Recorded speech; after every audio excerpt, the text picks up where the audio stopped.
You have a really crazy testimony of how you bought your house with cash, as in, if I understand correctly, you saved up enough money while renting to buy a house with cash. Okay, so Yes. this is just like mind blowing. Can we talk about this for a little bit and tell me a little bit about how this happened?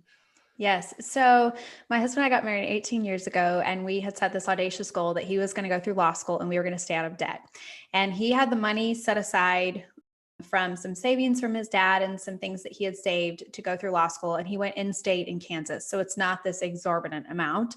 Yeah. And so we didn't know how we were going to actually then pay for our living expenses, but we had the money for law school. And so we had to get creative with patching together different jobs and all of that. So he went through law school, we stayed out of debt. And that kind of just emboldened us to say, well, let's set another goal like that. People thought that was crazy. Let's set a new goal. And so then that was when we crunched the numbers and we're like, we've been living on so little.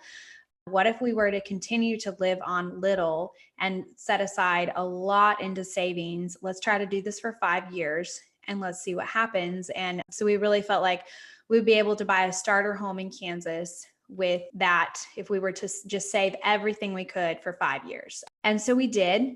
That motivated us though so much. And right around that time we had found Dave Ramsey. And so I feel like he was this extra shot in the arm. Yeah. So we then, with stuff that I was doing online and just with working really hard, we were able to actually save up enough for starter home in less than 5 years. And so then we got a little bit more than a starter home that we were able to pay cash for in Kansas.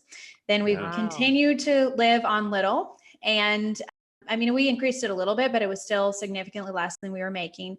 And then we were able to pay cash for 2 rental homes in Kansas. So then when we moved to Tennessee, we said, we're going to rent because we don't know if we're going to stay here. So we kept all of our 3 houses in Kansas. We rented them out and moved to Tennessee, and we rented. And pretty quickly we knew that we wanted to stay here. And so we continued to rent and figure out, what do we want to do? What is this going to look like? And so we ended up then selling those 3 houses. And then with extra money here, because homes are a little bit more in Tennessee Cheap, right? than we'd saved up, then we were able to pay cash for our house here. Man. All Wow. right. So you've never had a mortgage? I've never had a credit card or a mortgage. I've never had any kind of debt. Wow. So I'm a very weird person. Yes. All right. So where was God in all this? That's an interesting question. I think that one of the things that we learned from the really lean times, when Jesse was in law school, we were living on about $1,000 a month. So really lean times. And then moving to, as our income increased, it's hard when you've gone through that to then not still feel like you have to just be so careful.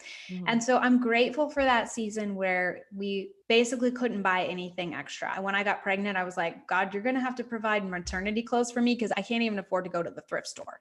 And he did. He was so faithful. So we saw him be faithful in that. But I also feel like you take it on yourself of, well, we want to make sure that we work hard because we don't want to go back to that. And so I think there's been this, yes, we got to see God provide there and he was so faithful. But I feel like in the season when we were saving up for our first house, we worked too hard. Like I look back and I wish that we wouldn't have. I feel like it was just in our own strength and our own effort, like working so hard to try to hit this goal, and let's hit it early because we see that we can do this. I always tell people, I wish we would have paced ourselves a little bit more and we wouldn't have burned ourselves out in those 2.5 years that we were working so hard to do that. So where was God in that? He was very faithful, but sometimes we were kind of over here in our own strength trying to do stuff. I look back, we had 3 kids in that time frame and I exhausted myself and did a lot of things wrong and burned the candle at both ends. And I wish I wouldn't have. So I guess what I'm taking from this is,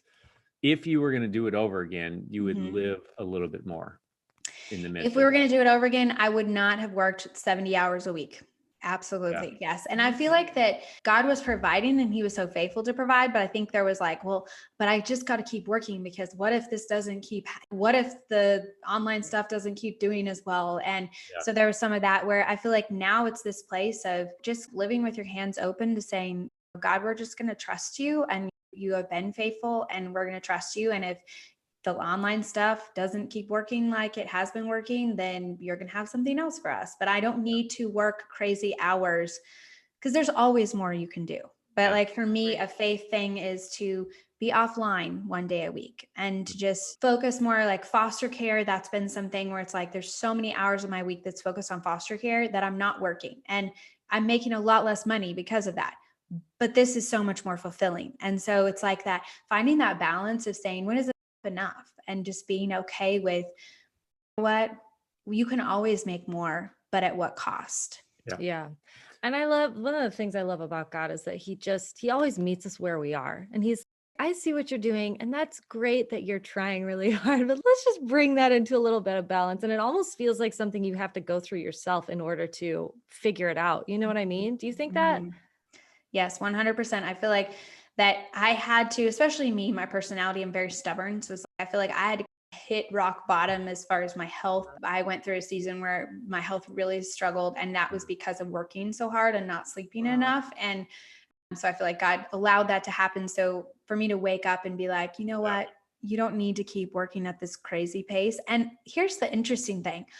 A lot of times when I work less, we actually make more money. So it's not the hours worked, it's the effort put in and the trust in God that you're like, okay, here I'm over here trying so hard to make this happen, when God's just open up your hands, just trust me, just walk by faith. We have Crystal, we've experienced experienced the that exact same thing. so many times. Yeah, where it's just, I mean, we felt like God was drawing us to take a month sabbatical. And we did this, we've done it for several years for the past, I don't know. Yeah, about 7 years in a row now. And it's every month, Bob's, we made more money without me working than we did with me working. It's and so it crazy. Doesn't make any sense, but it's almost like God's, can you just let go and can you just let me do it? And yeah, it's so cool. I love that. That's amazing. One of the things you were talking about that I think is really interesting is, and I don't know if this was the case for you, I'm not speaking for you by any means, but there's so many people that need to hear the message of, you need to work hard to pay off your debt, because you're just choosing to be in debt when you don't need to be, and God has more for you, blah, blah, blah. But then there's some of us who can turn debt freedom into an idol, where that becomes the highest thing that we're after at what cost, whatever, it doesn't matter, like the highest thing, the cost of your health or whatever.